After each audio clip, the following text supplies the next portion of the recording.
ጤና ይስጥልኝ ክቡራትና ክቡራን ተመልካቾቻችን እንደምን አረፈዳችሁ። ልክ በሁለት ሰዓት ጠብቁን።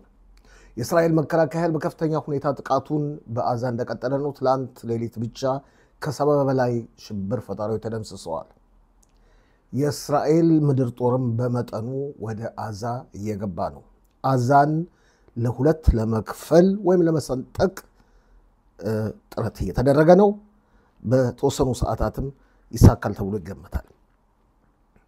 ይህ በዚህ እንዳለ የጋዛ ነዋሪዎችም ሐማስ ማለቃቀሳቸውን እንደቀጠሉ ነው። ለመጨረሻ ጊዜ በማለትም የመከላከያ ሚኒስትራችን እስራኤል ካትዝ ሐማስን በከፍተኛ ሁኔታ አስጠንቅቀዋል።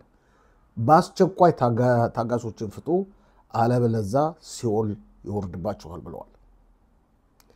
የየመን ሁቲዎች ትላንት ሌሊት 4 ሰዓት አካባቢ ወደ እስራኤል ሚሳኤል ለመተኮስ ሞክረው ነበር። ገና በአየር ላይ እንዳለ ሊከሽፍ ችሏል። እነዚህና ሌሎች ብዙ ዜናዎች ነው የሚኖሩን። ልክ በ2 ሰዓት ጠብቁን። መልካም ቀን።